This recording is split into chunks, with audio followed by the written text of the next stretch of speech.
my first of two guests before we do that, the Senior VP and CEO of Hines Company. Please welcome Jesse Carrillo. How are you? Good to see you. Good to see you.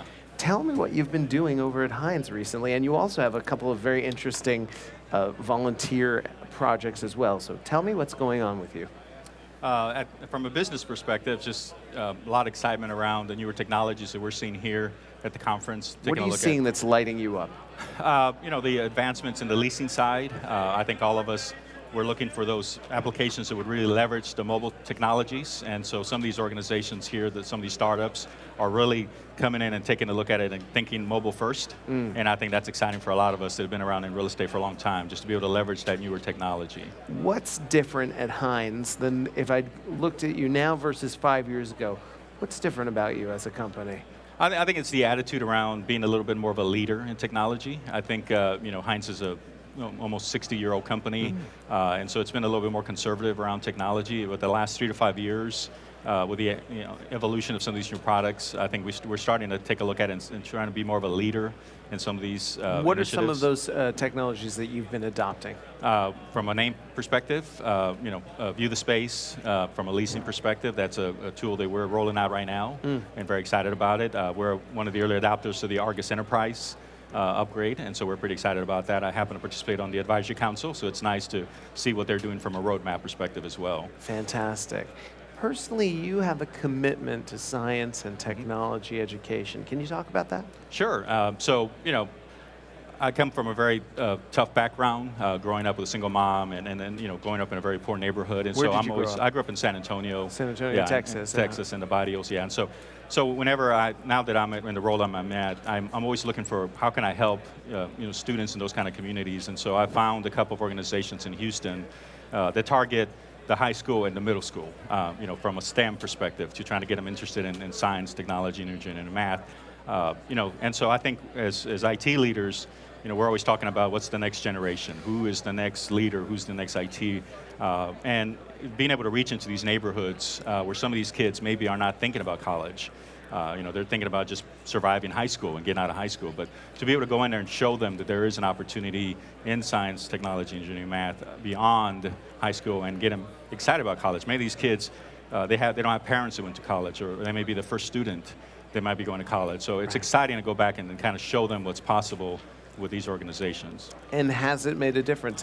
Huge. Can you huge. tell me, maybe point us toward one story where... Sure. So there's an organization called Genesis Works, and what they do is they take high school juniors and teach them IT skills during their summer between junior and senior year, and then in their senior year they place them in companies like Hines on a part-time basis, and they get paid, and they work with like my team, my help desk team. And so our very first Genesis Work students in 2007, a nice young lady, came to us, worked with us for a year, went off to college, graduated, first in her family, worked for a couple years in another organization, and actually came back to Hines. We just hired her a year ago. Wow. So we had our very first Genesis Work student to go through the program, come to Hines, and now she's a full-time employee at Hines. And so it's exciting to see that where she started from, and then 6-7 years later, where she is. And so it's those kind of stories that keep me going and wanting to do more with the high school kids and the middle school kids, making sure we're starting a little younger and getting them excited about science and math before they get into the high school, and they're having to kind of figure out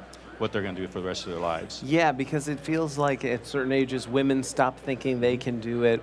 What do you think is behind that? Why do you think people so quickly give up? That as a kid, they can be interested in science and math, and then technologies, and then they just give up. What do you think is behind that? It's tough because it takes such a commitment, and a lot of these students, and it was hard for me as well. A lot of these students come from very poor backgrounds, and they're brought up to say you have to take care of the family. And so when you start going through these programs, and then you start thinking, I have 4 years more of college, and then if I go to grad school, I have 2 to 4 more years of that. Right. And they're seeing their family struggling financially. So many of these kids struggle with continuing forward. And so they drop out, or they find a different kind of a professional career that doesn't involve as much advanced study. But if you can give them the training before they feel the personal responsibility to support their family, then their family is used to them already being involved in this world. The possibility is a lot more clear. And that's part of the deal, is educating the family why this is important. too many parents don't realize the importance of college because they never went through it. Right. And so part of what we do with these programs, and when I get to meet the parents, is I try to educate the parents as much as the student to say that you have to be backing them up and encouraging them to not quit on this, and so that they do get through the programs. Do the parents ever come to Hines and sort of see what the work environment is like? We haven't been able to get any of them to come to Hines, but I Yeah. usually take some of my staff and go to them at these event shows whenever they present their product at the end of the season. They usually present a product, and so we usually take our staff so they can meet some more staff. Wow. So it's exciting. I mean, I'll continue to do it as long as I can because it's like I said, I've told people, even if they don't remember my name 10 years from now, if they can remember somebody cared Yes. and was paying attention and then they motivated them to do better, then that's all that matters. Even if they don't remember what my name is, some dude was cool enough to help me get excited about technology. I have a feeling they do remember your name, Jesse. All right. Have you had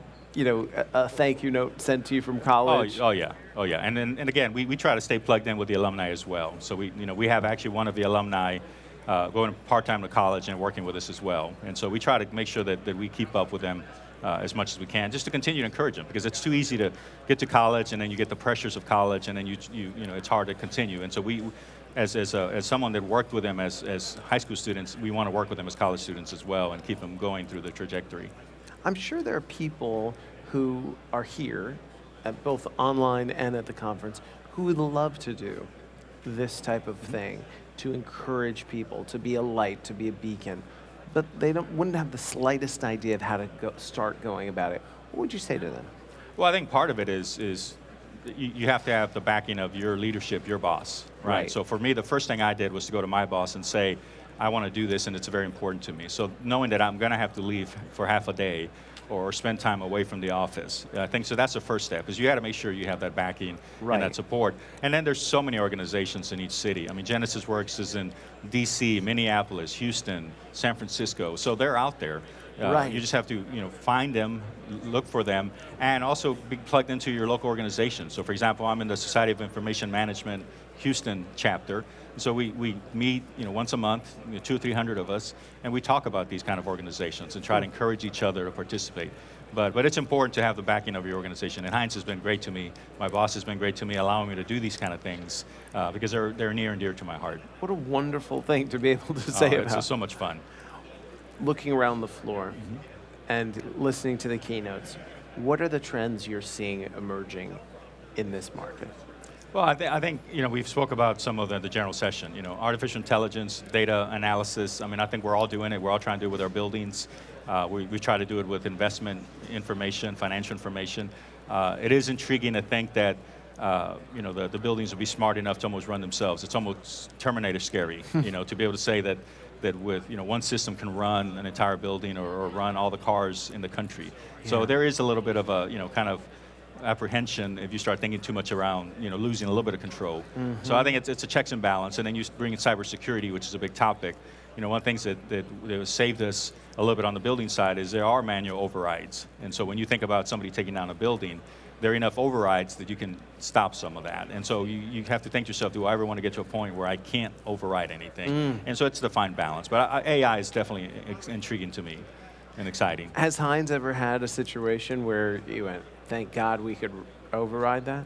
Well, we've had a couple of situations where people have gone into a computer and started moving things around, and maybe turn on a switch that turns off lights on and off, and we immediately figure out a way to override that. And so, yeah, we've had those situations. I think most of us would say they've had a few folks that have been able to get into computers, but nobody to the point where they can shut down a building, for example. And I think that's where we're always having that dialogue is do we ever want to get to a point where someone can physically shut down a building with one hack? And so it's a fine line we all have to walk.